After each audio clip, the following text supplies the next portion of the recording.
Novel جان ہو تم، یارم attack انشرا، قسط number 35، final season, writer Muntaha Chauhan. ابھی وہ ذرا سا سنبھلتی کہ اپنے پیچھے قدموں کی چاپ سنائی دی۔ وہ دونوں جھٹ سے مڑی تو آفتاب سمیت سب انہیں اس طرف بھاگ کے آتے دکھائی دیے۔ Move move! آفتاب شیر خان نے دور سے ہی انہیں وہاں سے نکلنے کا اشارہ کرتے کہا۔ وہ ایک دوسرے کو دیکھتی رہ گئیں۔ ان تک پہنچتے ہی خان نے ملکہ کا جبکہ مؤنث نے ہانی کا ہاتھ تھامے باہر کی جانب پیش قدمی کی۔ یارم انشرا کو وہاں نہ دیکھ کر سمجھ گیا تھا کہ وہ جا چکی ہے۔ اس وقت وہ بہت مشکل سے ایک سرنگ سے نکل رہے تھے۔ مؤنث مہک، وہ کہیں نہیں تھی۔ ہانی کو مہک کا خیال آیا تو بھاگتے ہوئے پوچھا۔ اسے پہلے ہی بازیاب کرا لیا گیا ہے، وہ سیو ہے، مؤنث نے سنجیدگی سے کہا۔ اس کے سنجیدگی سے جواب دینے پہ ہانی کی آنکھوں کے گوشے نم ہوئے۔ راستے میں آئے بڑے سے پتھر کو یکدم نظر انداز کر گئی اور بری طرح لڑکھڑا گئی تھی۔ ہانی کو لڑکھڑاتے دیکھ آفتاب اور ملکہ کا دل دھڑکا۔ اس سے پہلے کہ وہ زمین بوس ہوتی، مؤنث نے فوراً اسے باہوں کے حصار میں لیا۔ اوپر سے ایک بڑا سا پتھر گرا۔ خان اور ملکہ دوسری جانب ہوئے کہ پتھر نے راستہ بند کر دیا۔ ملکہ، خان، وہ دونوں اور ساتھ میں یارم اور ماہپارا، وہ چاروں باقیوں سے الگ ہو گئے تھے۔ ماموں، ہم ٹھیک ہیں، آپ آگے بڑھیں۔ خان نے دوسری جانب سے جواب دیا۔ نہیں، تم لوگوں کو چھوڑ کے نہیں جائیں گے۔ پورے در و دیوار پھر سے ہلے تھے۔ اس طرف راستہ ہے، یہاں سے نکلتے ہیں۔ یارم نے ایک دوسری سرنگ کی طرف اشارہ کرتے کہا، لیکن یہ راستہ پانی کے جھرنے کی طرف جاتا ہے، جس کے ایک طرف پہاڑ اور دوسری طرف گھنا جنگل ہے۔ مہاپارا نے اس سرنگ کا اندازہ لگاتے کہا، کیونکہ وہ یہاں کافی دفعہ آ چکی تھی۔ سلطان اسے آلریڈی نقشہ دکھا چکا تھا۔ اس کا مطلب ہے انشرا پھر اسی راستے سے گئی ہوگی تاکہ اس تک کوئی پہنچ نہ پائے۔ یارم انشرا کے دماغ تک رسائی حاصل کر رہا تھا۔ میرا خیال ہے ہمیں اس طرف پیش قدمی کرنی چاہیے، خان نے یارم سے کہا اور پیچھے مڑ کے آفتاب خان کو وہاں سے آگے بڑھنے کا کہا، جبکہ وہ خود ان تینوں کے ساتھ دوسرے راستے کی جانب نکل گیا۔ وہ سب دو گروپوں میں آگے بڑھ رہے تھے کہ ایک بہت بڑا پتھر ملکہ کے اوپر آنے لگا کہ ماہپارا نے اسے دوسری جانب دھکا دے دیا اور خود اس پتھر کے نیچے آ گئی۔ ماہپارا! خان نے اس کو اس بڑے سے پتھر کے نیچے دبتے دیکھ پکارا تھا، لیکن وہ دکھائی نہ دی۔ سب کچھ ابھی بھی درہم برہم ہو رہا تھا۔ خان، موو!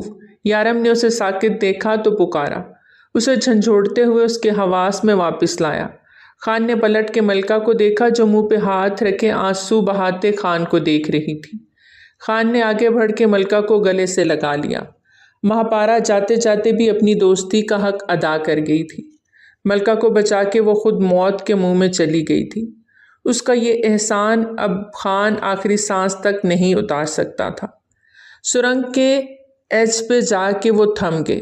نیچے گہرے پانی کا جھرنا تھا۔ ہمیں جمپ کرنا ہوگا، یارم نے خان کی جانب دیکھتے کہا۔ ملکہ نے گھبرا کے خان کو دیکھا۔ خان نے اس بات میں سر ہلایا۔ یارم نے فوراً جمپ لگائی اور پانی کی لہروں میں بہتا چلا گیا۔ خان، مجھے تیرنا نہیں آتا، ملکہ نے پانی دیکھتے گھبرائے ہوئے کہا۔ میں ہوں نا، خان نے اس کا دوپٹہ اتارتے اس کے اور اپنے گرد سختی سے باندھا۔ پیچھے تباہی مچ رہی تھی۔ کچھ بھی ہو مجھے چھوڑنا مت۔ خان نے اس کا چہرہ ہاتھوں کے پیالے میں بھرتے اس کے ماتھے پہ بوسہ دیتے سینے سے لگاتے جمپ لگائی۔ ملکہ نے اس کو کس کے پکڑتے اپنی سانسیں روک لیں۔ اگلے ہی پل وہ دونوں پانی میں گرے تھے۔ پانی کی تیز لہروں نے انہیں بری طرح جھنجھوڑ ڈالا۔ کبھی ادھر کبھی ادھر بہتے جا رہے تھے۔ اگر خان نے ملکہ کو اپنے ساتھ نہ باندھا ہوتا تو شاید وہ کب کی اس سے الگ ہو چکی ہوتی۔ ایک دوسرے کو تھامے وہ پانی کے جھرنے سے آنکھ مچولی کھیلتے نیچے گہرائی میں جا گرے۔ دوسری جانب آتا اب مؤنث، ہانی اور کاظم باہر نکل چکے تھے۔ سلطان کا سیکرٹ اڈا پوری طرح برباد ہو چکا تھا۔ وہ سب اس اڈے کو برباد ہوتا دیکھ سکتے میں آ گئے تھے۔ اس کے دل سے بے اختیار دعا نکلی، ملکہ! مؤنث واپس اس طرف بھاگا، لیکن آفتاب خان نے اسے روک لیا۔ ہمیں یہاں سے نکلنا ہوگا، فوراً۔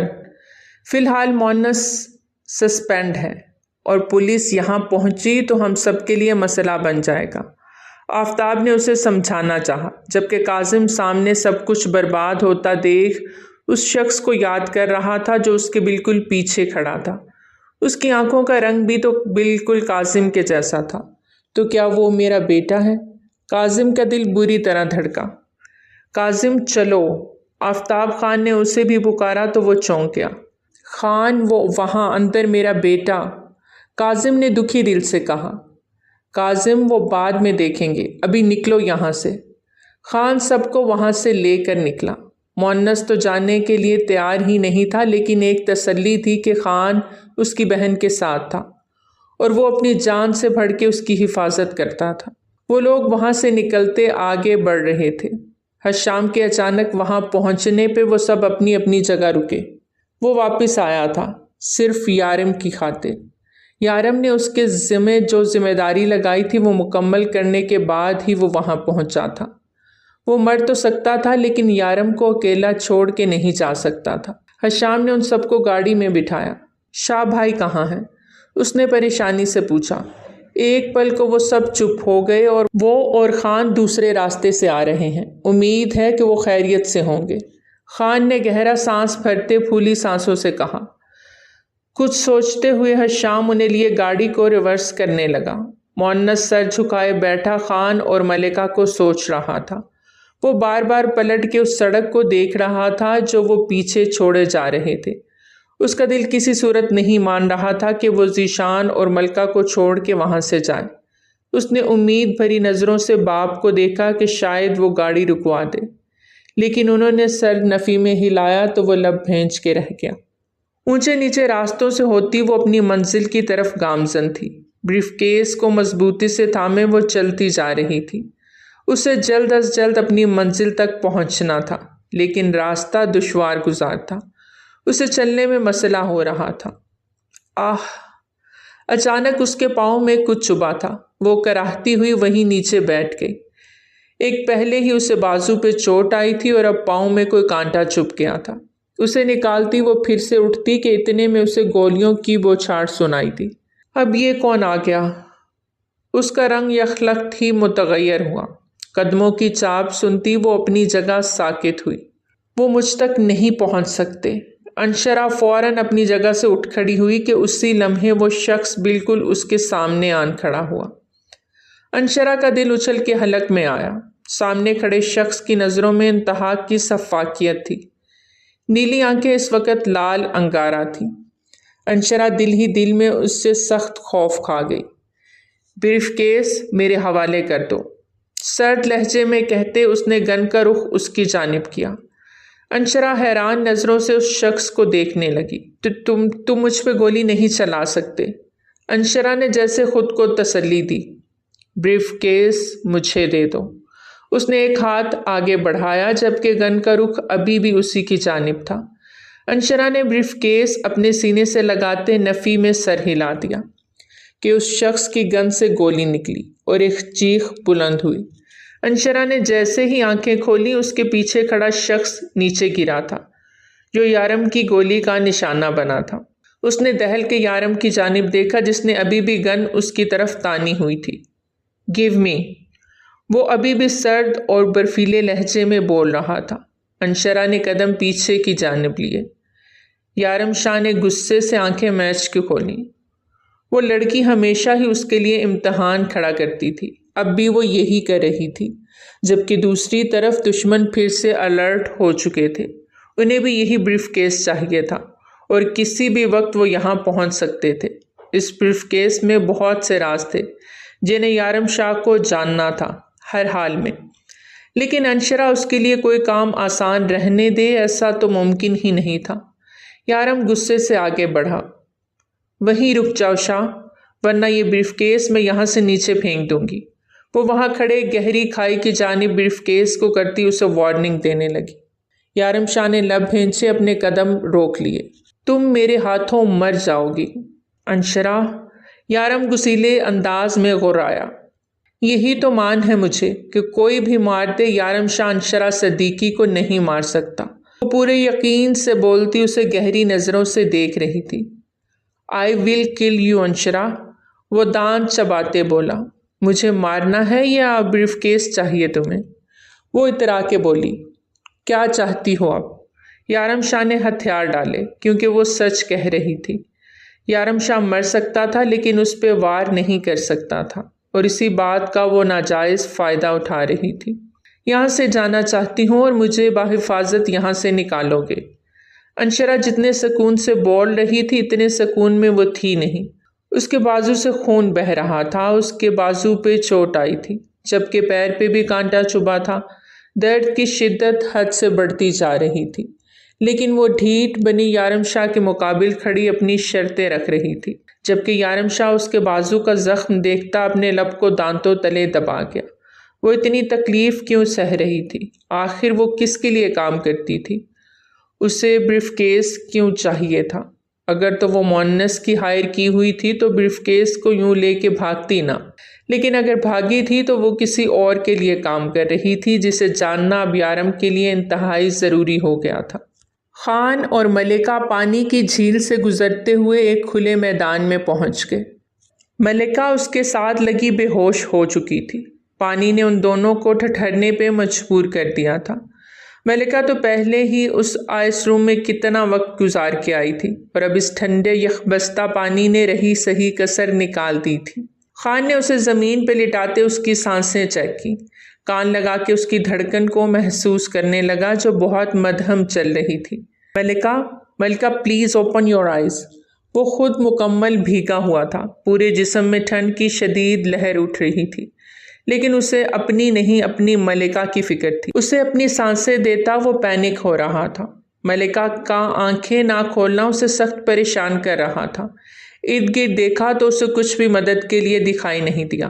جس طرف وہ گرے تھے وہ ایک کھلا میدان تھا، اس کے آگے پہاڑ تھے، بے شمار پہاڑ، جبکہ جھیل کے دوسری طرف گھنا جنگل تھا۔ سر نفی میں ہلاتے وہ پھر سے ملکہ کو سانسیں بخش گیا کہ اگلے ہی پل اس نے گہرا سانس بھرتے منہ سے پانی باہر نکالا۔ اس کی پیٹھ سہلاتے خان کی جیسے جان میں جان آئی تھی، اور ملکہ کے ساتھ وہ بھی گہرے سانس بھرنے لگا۔ تم ٹھیک ہو؟ اس کا چہرہ تھامے وہ فکر مندی سے پوچھنے لگا۔ مجھے ٹھنڈ لگ رہی ہے، وہ لرزتے ہوئے بات مکمل نہیں کر پائی اور اس کے کندھے سے لگتے اپنی آنکھیں موند گئی۔ خان نے پریشانی سے اس کے سرد پڑتے وجود کو دیکھا۔ اس کے پاس رابطے کا بھی کوئی ذریعہ نہیں تھا۔ ملکہ پلیز ہوش میں آؤ، ہمیں یہاں سے نکلنا ہوگا۔ رات کی تاریکی صبح کے اجالے میں ڈھلنے والی تھی۔ اس وقت تقریباً 3 بج رہے تھے۔ وہ ساحل سمندر کا حصہ اس وقت عجیب سا منظر پیش کر رہا تھا۔ رات کی تاریکی کے سائے چھٹنے والے تھے۔ صبح کا سورج کچھ دیر بعد طلوع ہو جاتا۔ خان ملکہ کو نہ اٹھتا دیکھ خود بھی وہیں ملکہ کو اپنے حصار میں لیے اس ریت پہ لیٹ گیا۔ کھلے آسمان کو دیکھتا وہ اب بالکل پرسکون ہو رہا تھا۔ اس رات نے سلطان اور بادشاہ جیسے درندوں کا خاتمہ کر دیا تھا جس میں وہ سب سرخرو ہوئے تھے۔ آفتاب شیر خان کے بنا یہ سب پاسبل نہ ہو پاتا۔ خان ایک گال سے مسکرایا۔ اپنے نام کی طرح وہ انسان بھی دنیا میں ایک ہی تھا، آفتاب شیر خان۔ ذیشان خان نے ملکہ کے بالوں کو پیچھے کرتے اس کے لرزتے وجود کو اپنے سینے میں سمیٹا۔ اس کے بالوں کو سہلاتے وہ اس کے ماتھے پہ لب رکھتا، اس کے جسم کی ٹھنڈک کو محسوس کرتے پھر سے بے چین ہوا۔ دھیرے سے ملکہ نے سر اوپر اٹھایا۔ خان بہت ٹھنڈ ہے، وہ لرزتے ہوئے بولی۔ اس کی بات پہ خان جھٹ سے اٹھا اور اسے اپنی باہوں میں بھرا۔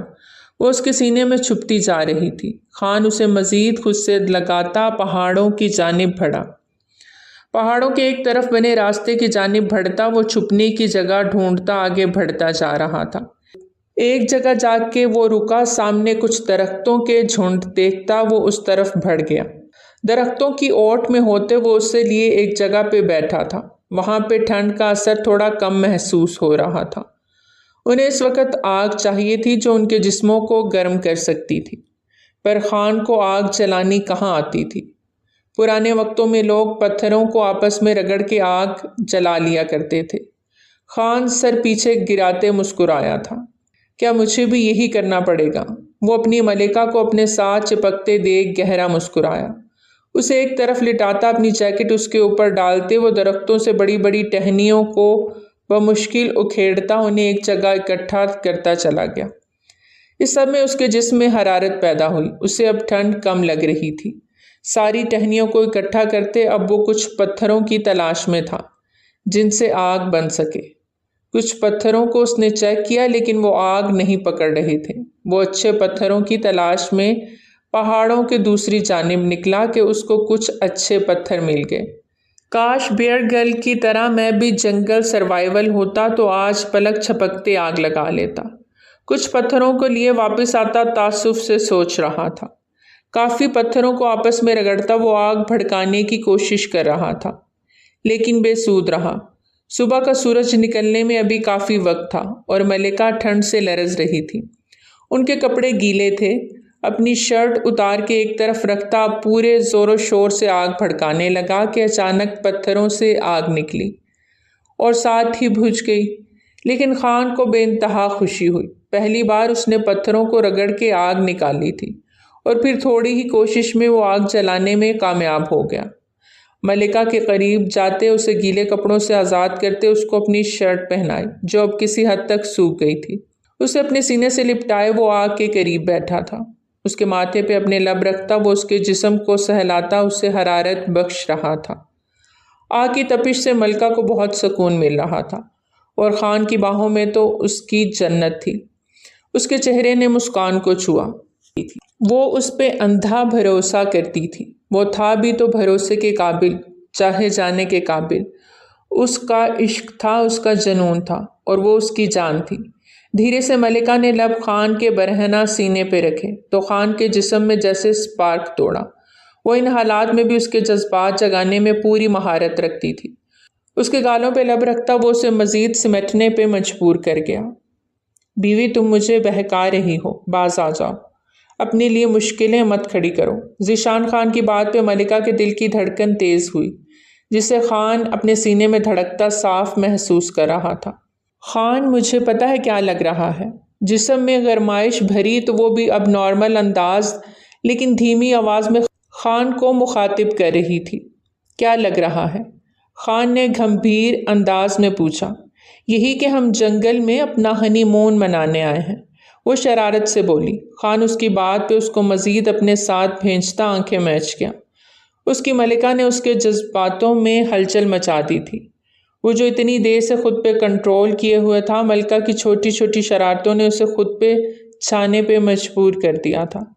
اس کے لبوں پہ جھکتے وہ اس کو سٹپٹانے پہ مجبور کر گیا۔ ایک بار یہاں سے نکلیں، گھر چلیں، پھر بتاتا ہوں ہنی مون کیسے مناتے ہیں۔ وہ بمشکل اپنے جذبات کو لگام ڈالتا پیچھے ہٹا تھا۔ جس جگہ وہ پھنسے ہوئے تھے وہاں سے نکلنا زیادہ ضروری تھا لیکن ان کا تھکن سے برا حال تھا۔ آگ کی تپش سے تھوڑا جسم کو سکون ملا تو ان کی پلکیں بھاری ہونے لگیں اور کچھ ہی دیر میں دونوں نیند کی وادی میں اتر گئے۔ جاری ہے۔ تو پیارے ریڈرز، کیسی لگی آپ کو ہماری آج کی قسط؟ کمنٹ سیکشن میں اپنی قیمتی رائے کا اظہار ضرور کیا کریں۔ قسط پہ اچھا سا رسپانس دیا کریں تاکہ میں روزانہ کی بنیاد پہ ایکٹیو ہو جاؤں۔ کیا لگتا ہے آپ کو انشرا یارم نیکسٹ قسط اسپیشل نہ ہو جائے؟ کس کس کو انتظار ہے ان دونوں کے ایک ہونے کا؟ اور اسپیشل قسط تو دونوں کی بنتی ہے۔ کیا کہتے ہیں آپ لوگ؟ کمنٹ سیکشن میں اپنی رائے کا اظہار ضرور کریں۔ بہت جلد ملتے ہیں نئی قسط کے ساتھ، تب تک اپنا خیال رکھیں۔ اللہ حافظ۔